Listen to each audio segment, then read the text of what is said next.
Good morning সকল দর্শক বন্ধুকে। আজকে 28শে জানুয়ারি আর আজকে আমি চললাম আপনাদেরকে সঙ্গে নিয়ে কুম্ভ মেলায়। যাচ্ছি প্রয়াগরাজে। সকাল 5টায় বেরিয়েছি। এখন আসানসোলের কাছে মানে দুর্গাপুর ক্রস করে গেছি, একটা জায়গায় ফার্স্ট হল্ট দিলাম। তো এখান থেকে আমাদের জার্নি আপনাদের সঙ্গে শেয়ার করছি। তো হঠাৎ করেই প্ল্যান করে নিয়েছিলাম যে যাব, মানে শেষ মুহূর্তের প্ল্যান হলে যা হয়। তো ট্রেনে যেহেতু সিট পাইনি, একটা গাড়ি নিয়ে নিয়েছি। এই গাড়ি করেই কুম্ভ মেলা যাব, ঘুরবো।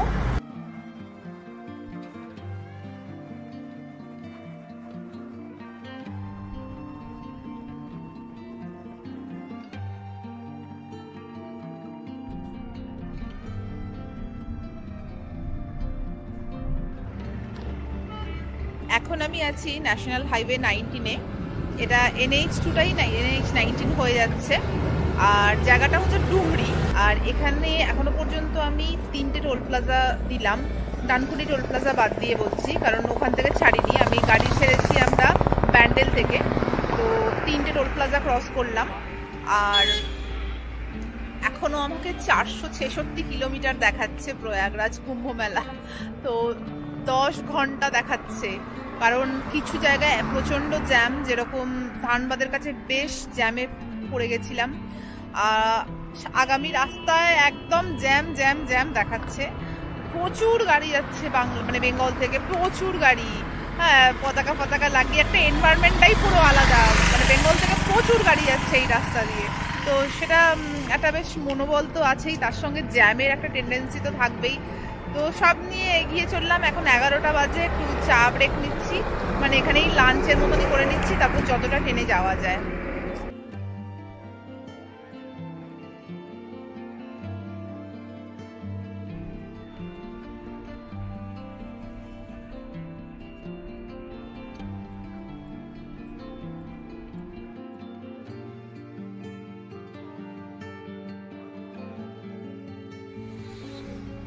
রাস্তার ধারে হেলে বিক্রি হচ্ছে নানান ধরনের পতাকা, গাড়িতে লাগানোর, যারা বাইকে বা গাড়িতে করে যাচ্ছে। তো মানে হনুমানজি, মহাদেব, রাম, বিভিন্ন রকম। দেখুন আমাদেরও লাগানো হচ্ছে গাড়িতে একটা মানে সব গাড়িতে লাগানো, মানে কলকাতা থেকেই লোকে লাগিয়ে নিয়ে আসছে। তো আমাদের আর লাগানো হয়নি তাড়াহুড়ো, কিন্তু আমরা এখন এটা লাগাচ্ছি। না হলে একটা সেই কুম্ভর মানে সেই ফিলিংসটাই আসছে না যে একটা কুম্ভে যাচ্ছি। পরপর গাড়ি এরকম লাগিয়ে নিয়ে যাচ্ছে।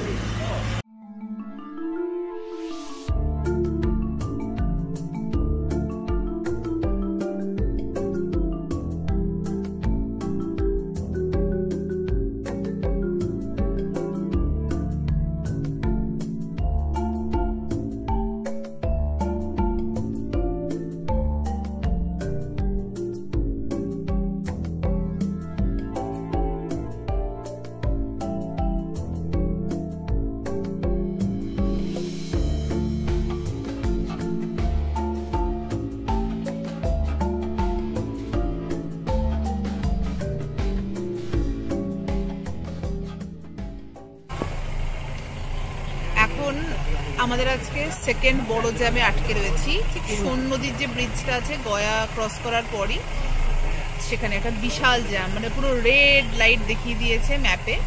তো সেখানেই জ্যামে ফেসে রয়েছে। কতক্ষণ লাগবে জানি না। একটু একটু করে এগোচ্ছে, আবার বন্ধ হয়ে যাচ্ছে। এর আগে 1 ঘন্টা জ্যামে কাটিয়েছি। এটা হচ্ছে ঔরঙ্গাবাদ ক্রস করে ইউপি ঢুকছে এবার। তো এই জায়গাটা বড় জ্যাম। আর বেনারসের আগে প্রচুর জ্যাম আছে, খবর পেয়ে গেছি সেটা আগে। আর এখন প্রায় 6:45 বাজে। তো ঢুকতে ঢুকতে আমাদের মধ্যরাত, সেটা তো বোঝা যাচ্ছে।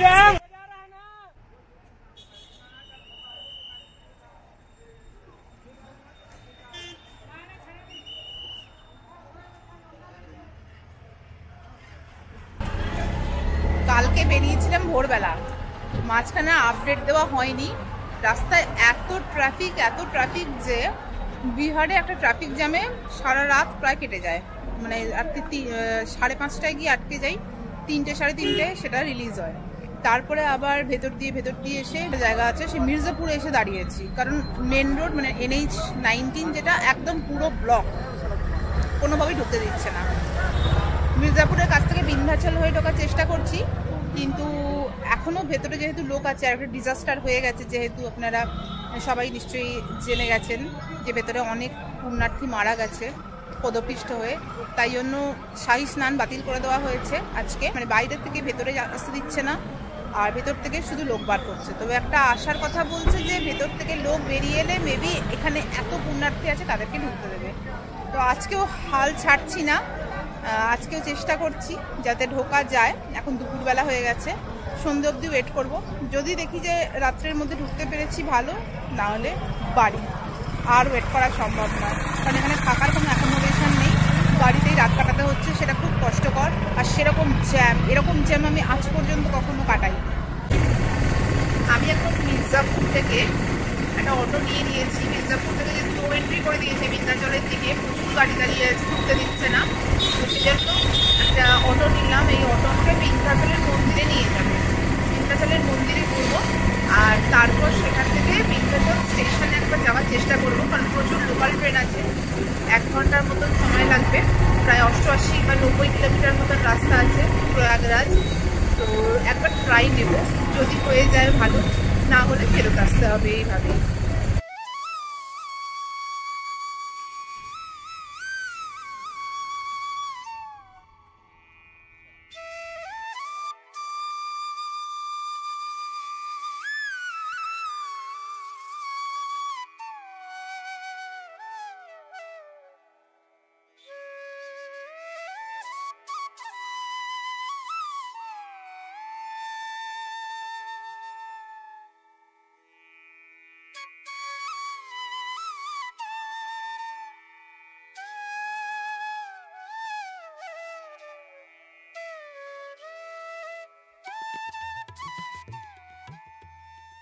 তো এই হচ্ছে বিন্ধ্যবাসিনী মন্দির, আর সামনে চলে গেলে পাবো গঙ্গার ঘাট।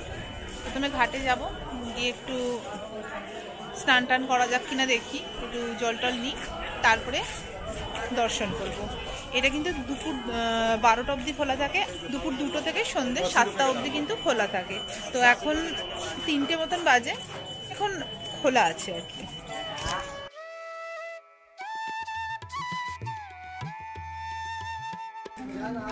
চলে এসেছি গঙ্গার ঘাটে। এটা কিন্তু ওই সঙ্গমের জলটাই কিন্তু এখানে আসছে, কারণ এরপরই কিন্তু বেনারস। আর ঘাটটা কিন্তু অনেকটা নিচু, নামতে হবে। সে ঘাট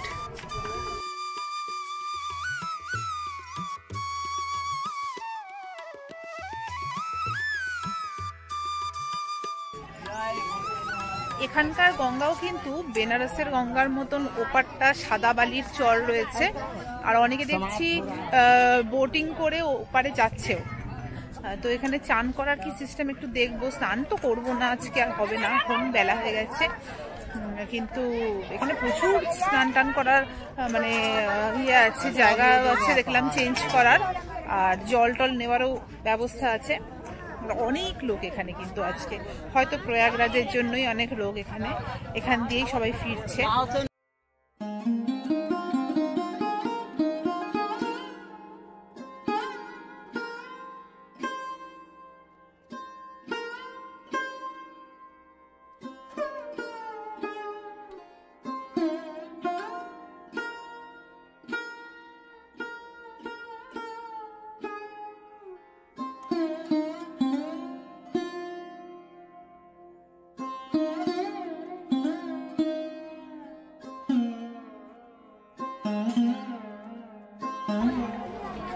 হয়ে গেল ছোটখাটো গঙ্গা স্নান, আর এখন তো বিকেল হয়ে গেছে, তাই আর স্নান টান করবো না।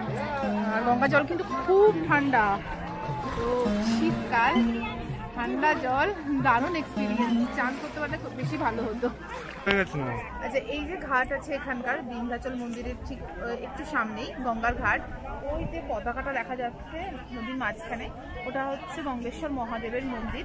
তো ওটা শিবলিঙ্গ জলের তলায় ডোবা থাকে, ওখানে নৌকা করে নিয়ে যায়, 5-7 মিনিট সময় লাগে, আর টাচ করায় মানে স্পর্শ করিয়ে ওখানে প্রণাম করানো হয়। তো আজকে সময়ের অভাবে ওখানে যেতে পারলাম না, আপনারা এলে অবশ্যই কিন্তু ওখানে যাবেন। আর সামনে বিন্ধ্যবাসিনী মন্দির, আর এখানে আরও 2-3টে মন্দির আছে, তো কোনোটাই আর সময়ের অভাবে ঘোরা হলো না, শুধু বিন্ধ্যবাসিনী মন্দির দেখেই এবারে বিন্ধ্যাচল যাত্রা শেষ করব।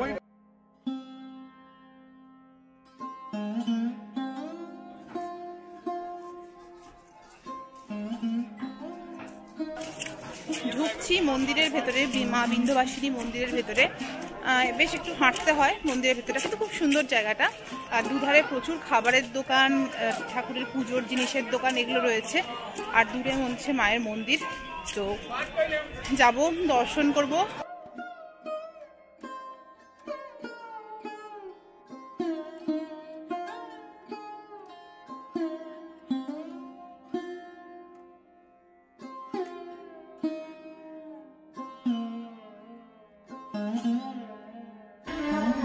এখন রয়েছি বিন্ধ্যাচল স্টেশনে।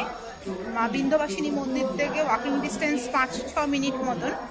সেখান থেকে ট্রেন ধরবো, যাব হচ্ছে প্রয়াগরাজ। লাস্ট চেষ্টা একবার করবো, হলে হবে, না হলে না হবে। তো বাই রোড তো যেতে দিচ্ছে না, যদি ট্রেন দিয়ে যাওয়া যায়। এখানে প্রচুর লোকাল ট্রেন রয়েছে, মানে স্পেশাল ট্রেন, যেগুলো সবই জেনারেল। আর প্রয়াগরাজ অবধি আমাদের ভাড়া নিল বিন্ধ্যাচল থেকে 45 টাকা। প্রায় সময় লাগবে 1 ঘন্টা বা 1.5 ঘন্টা মতন, কারণ লোকাল ট্রেন যেহেতু থামতে থামতে যাবে, বা স্পেশাল ট্রেন, লোকাল ট্রেন বললে ভুল হবে, মেমু ট্রেন এগুলো। আর এটা ঘন্টায় ঘন্টায় এই ট্রেনগুলো আসে। এখন বাজে সন্ধ্যে 6:08। আর আজকে মানে 29 তারিখ আমাদের একটা ব্লান্ডার হয়ে গেল, যেহেতু ওখানে প্রয়াগরাজে খুব সমস্যা হয়ে গেছে ওদের। তো সমস্ত ট্রেন, বাই রোড, কার সব আটকে দিয়েছে, মানে এখনো পর্যন্ত কিন্তু রোড ব্লক খোলেনি। এই বিন্ধ্যাচল স্টেশন থেকে কিন্তু সোজা ট্রেন ধরছি। প্রচুর কুম্ভ স্পেশাল ট্রেন আছে, যদিও যাওয়ার ট্রেন খুবই কম করে দিয়েছে, ফেরার প্রচুর ট্রেন। দেখুন আমার পেছনে যে ট্রেনটা দিয়েছে, এটা কিন্তু কুম্ভ স্পেশাল ফেরার ট্রেন, মানে আধ ঘন্টা অন্তর অন্তর কুম্ভ থেকে ফেরার ট্রেনগুলো দিচ্ছে, কিন্তু যাওয়ার ট্রেন নেই। কিন্তু একটা এক্সপ্রেস ট্রেন দিয়েছে, সেইটা প্রয়াগরাজ অবধি যাবে। তো সেই ট্রেনে উঠে পড়ছি, ট্রেনটা আসছে। আর এছাড়াও এর পরেই রয়েছে আরেকটা স্পেশাল ট্রেন, যেটা কুম্ভর জন্য যাওয়ার। বেশ ভিড় কিন্তু ফেরার ট্রেনগুলোয়, মানে প্যাকড আপ ভিড়। তো ওখান থেকে সমস্ত লোককে সরিয়ে দেওয়া হচ্ছে ফেরার জন্য, তাই জন্য ফেরার ট্রেন প্রচুর দিয়েছে। এখান থেকে প্রচুর খালি ট্রেন যাচ্ছে, এগুলো ম্যাক্সিমাম মোগলসরাই থেকে ট্রেনগুলো দিয়েছে। এই সময় ফ্যাক্টর নয় যে আপনার কি টিকিট আছে। আমি জেনারেল টিকিট কেটে নিয়েছি, জেনারেলে উঠতে পারি, স্লিপারে উঠতে পারি, পরিস্থিতি অনুযায়ী দেখবো। কারণ স্লিপারেও সুস্থ পরিবেশের মতন যাওয়ার মতন পরিস্থিতি নেই, তাই যেটা পাবো সেটাতেই উঠে পড়বো সামনে। কারণ এখান থেকে একটাই স্টপেজ। আর যদি লোকাল মেমুতে যেতাম তাহলে সেটা প্রায় 5-6টা স্টপেজ বা তার থেকে বেশিই পড়তো, আর সময়টা আরও একটু বেশিই লাগতো। এটা 1.5 ঘন্টা মতো সময় লাগবে।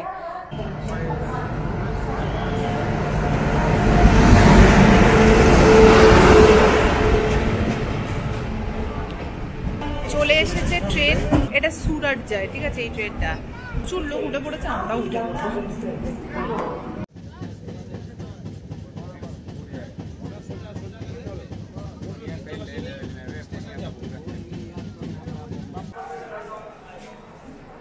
চলে এলাম প্রয়াগরাজ চৌকি স্টেশনে।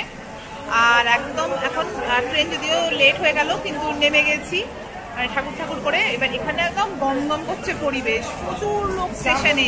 তো এবার হেঁটে যেতে দেয় কিনা সেটাও দেখবার বিষয়, যে গাড়িতে তো হেঁটে ঢুকতে দেবে। তো চলুন যাওয়া যাক। কতটা যাব, কিভাবে যাব, সব ডিটেলস এই ভিডিওতে দেবো, যাতে পরবর্তী ডেটগুলোতে আপনাদের আসতে সুবিধা হয়।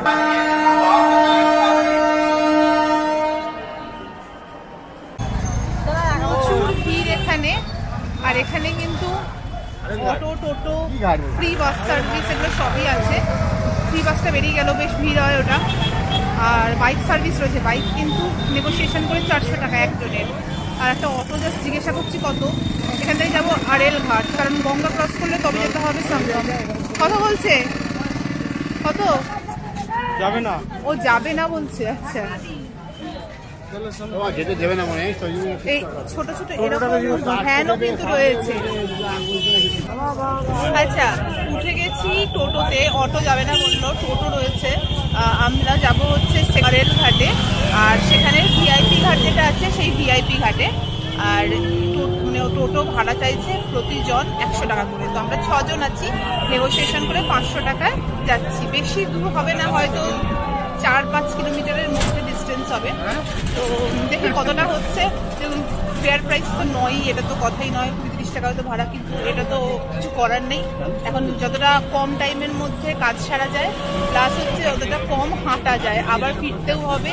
আর অনেক জার্নি করে এসেছি, মানে গত দুদিন ধরে প্রচুর জার্নি করছি, আর ভালো লাগছে না হাঁটতে। আর শহরটাকে কিন্তু খুব সুন্দরভাবে সাজিয়েছে, প্রচুর লোক এত রাত্রিবেলা, এখন 9টা সাড়ে 9টা বাজে। আর আমাদের মেন রোড থেকে ঘুরিয়ে গলির মধ্যে দিয়ে দিল, গলির মধ্যে দিয়ে যাব। আর আমাদেরকে কিন্তু নামাবে 1.5 কিলোমিটার আগে। নেমে গেলাম, যেখানে নামালো অনেকটা রাস্তা, কিন্তু প্রায় 5-6 কিলোমিটারেরই মতন রাস্তা। তো এখান থেকে এবার রেলঘাট, তো এখানে যেতে 1.5 কিলোমিটার মতন হাঁটা রাস্তা পড়বে। তো সোজা যাবো, নিয়ে বাঁদিক। আর প্রচুর লোক, প্রচুর বাইক সার্ভিস। এই দেখুন কত বাইক দাঁড়িয়ে, এগুলো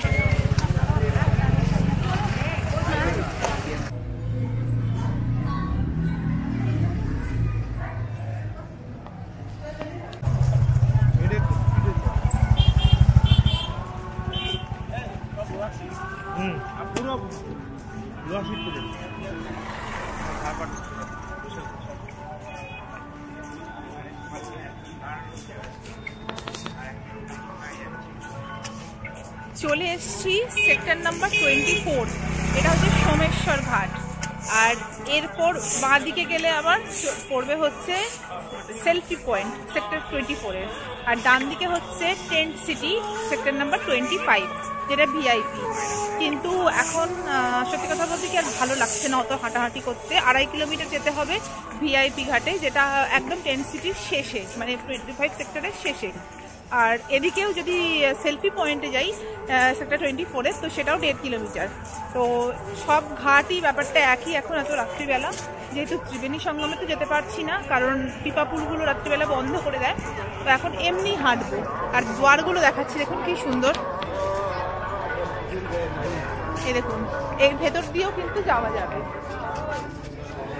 আবার এই দিকেও রয়েছে।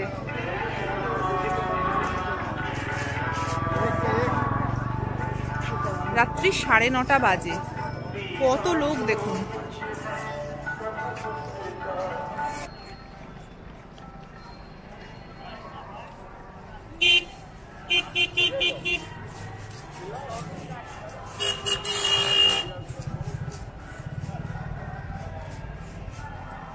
কত টেন্ট দেখুন এদিকে, ওই দূরে সমস্ত টেন্ট।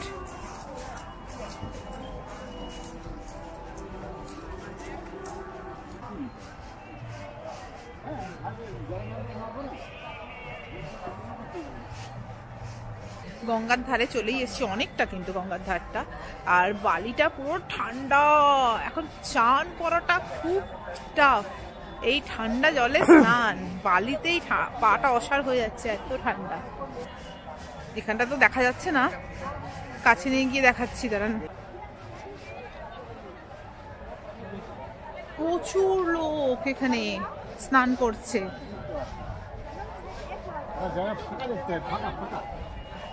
আর এগুলো রয়েছে চেঞ্জিং রুম, এই সামনে চেঞ্জিং রুম এগুলো।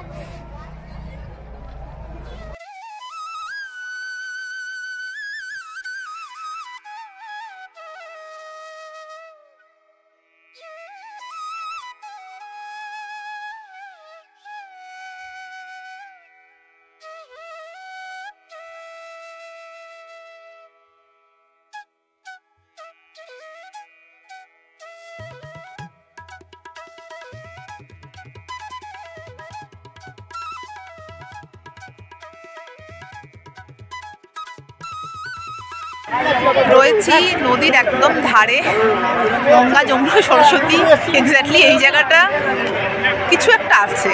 কিন্তু এটা হচ্ছে সোমেশ্বর সঙ্গম ঘাট। তো এর পাশেই রয়েছে পিপাপুল। এই পিপাপুল এখন বন্ধ, কারণ রাত 10টা হয়ে গেছে। আর এই পিপাপুলের উল্টো দিকে হলেই এটা 25 নম্বর সেক্টর দিয়ে সোজা চলে যাচ্ছে হচ্ছে সঙ্গম, মানে 3-4 সেক্টরে। তো এখন এখানেই রয়েছি। এখানে রাত্রিবেলা প্রচুর লোক চান টান করছে। যেরকম ঠান্ডা মারাত্মক ভেবেছিলাম, অ্যাটলিস্ট অত ঠান্ডা কিন্তু নেই। আমিও এখানে কিন্তু ডুবকি লাগাবো এবার, তার প্রস্তুতি নিচ্ছি।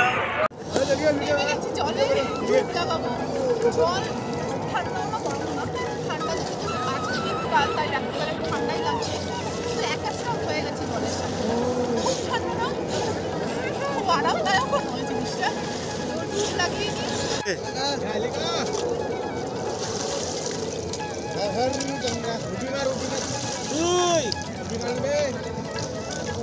দুটো হলো, দুটো হয়েছে। সাতটা দেবো।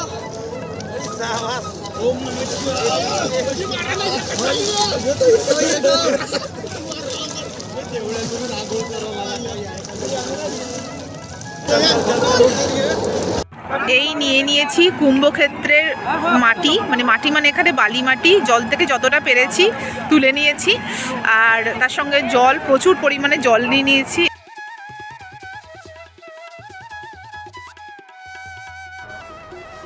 হয়ে গেল আমার স্নান। আজকে মৌনী অমাবস্যার দিন, টার্গেট ছিল এই দিনে করা, দিনের বেলা হলো না, বাট রাত্রিবেলা তো করা হয়ে গেল, এটাই বিশাল ব্যাপার। আজকে অমাবস্যা রয়েছে, বিশেষ তিথি, অমৃত স্নানের বিশেষ তিথি। এরপর কটা ছবি তুলে সোজা বাড়ির পথে রওনা দিলাম। ভিডিওটি ভালো লাগলে অবশ্যই একটা লাইক, শেয়ার আর সাবস্ক্রাইব করে দেবেন। ধন্যবাদ।